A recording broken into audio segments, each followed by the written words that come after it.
Let me start with the start of my legal life. I started my legal education on 9/11.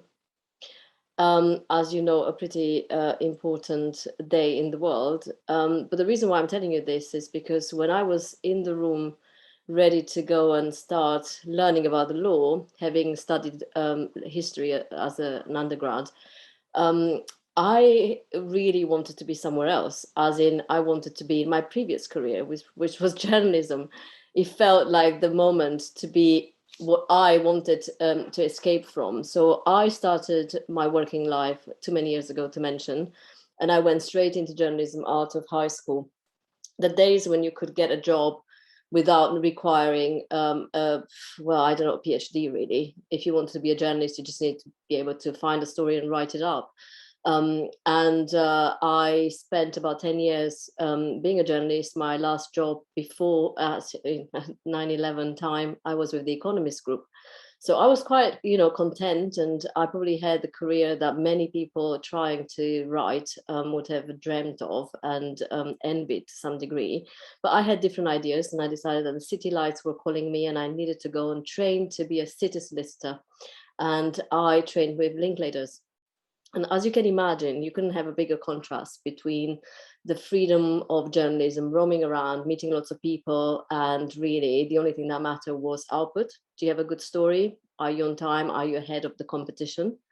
And Linklaters, where I felt title chair pretty much 24/7, every day of the week. It didn't matter that I had a life. It didn't matter I was married. Nothing mattered other than the job itself and being present on floor 6 or whatever number I was on. So I left very soon after qualifying. I qualified as an employment lawyer. I learned a few things around how workplace relationships break down and how they really affect people in their personal lives.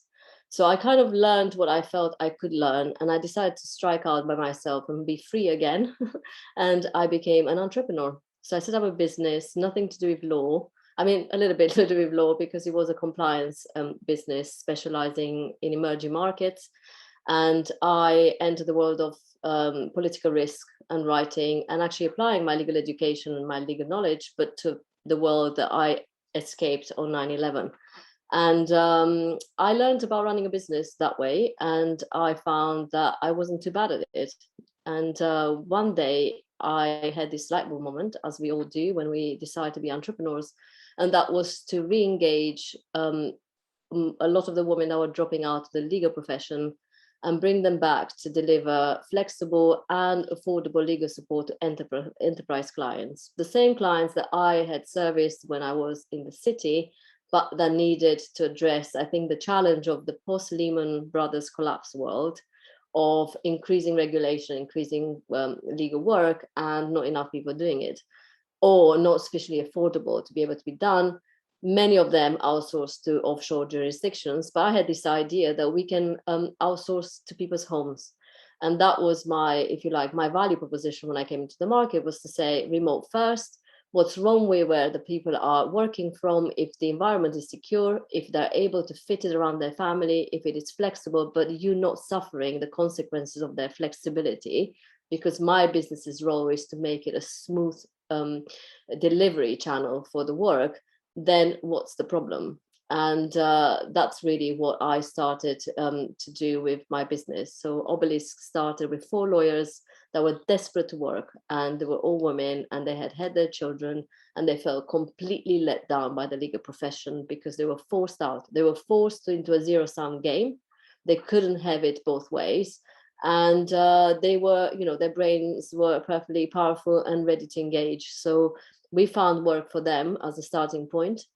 We now have over 2,000 people on the platform working primarily, 100% remote really at the moment. But it wasn't smooth sailing from the beginning, because although I understood the value of output over input because I had done it as a journalist, I also understood the value of not having unnecessary pressure put on people. For example, being in the office at 9 a.m., it was arbitrary. It wasn't needed. If you had a meeting, fine. But if you didn't have a meeting, what's the point of making people rush and stress and sweat it all out to arrive in the office exhausted before the day even begins? Similarly, picking them up, picking children up from school or from nursery. Again, it was the usual struggle, and people were not happy and they were quitting rather than staying connected. And my job was to find a way to give them the flexible solutions, but also always keep the client at the front of the mind. So what can I tell you about traditional careers? I mean, obviously I don't believe in traditional careers as a concept. And that's because I think there's two things that I tend to do, and I do that with my business and the people that are coming through and are helped by my business. And that's as follows.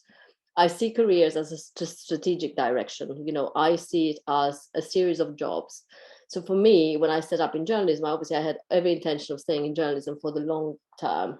But how I went about what kind of journalism I wanted to be involved with was basically the result. It was a result in a number of jobs. So I ended up, working with Reuters. I worked up with the BBC. I worked up, worked with the Economy. So I found that I decided on the nature of the work that I wanted to do, and I moved jobs. But at the end of the day, they were part of the same strategic decision, which was that I wanted to pursue a career in journalism. Similarly, when I was a lawyer, I had the same idea. I wanted to be a city lawyer, and that was the strategic decision. That was the career direction, if you like. But in terms of tactical moves, I had, a number of decisions that I taken. For example, taking the Linklaters job rather than the other offers I had, because I felt as somebody born in Eastern Europe, they seemed to be committed to the region. I could bring some value to them. And when I left and I decided to be an entrepreneur, it was part of the same kind of idea. Longer term, I want to do something that involves me managing something of my own, but actually beyond my own kind of, not a sole practitioner, but I wanted to build something of scale. Can I do it? So if you like, I always pose the challenge of what is the strategy, what is the destination, and then I find different tactical moves to create the, to back it up and be able to achieve that aim. So I don't really believe that career is the one step. I think it's made up of many jobs and many directions, and it's always zigzagging. And I think even when you become a partner, in a law firm, sometimes you get directed to Hong Kong for a few years just because it kind of gives you the right kind of experience of maybe setting up a new office or something. It's all about skilling up in a different way. And at the end of the day, I think career is a series of steps that you take towards a destination. And you can change the destination. You might want to add a few skills, but at the end of the day, it's a strategic decision. It's not purely tactical. And I wish women in particular took a more strategic view of their careers and the direction of travel.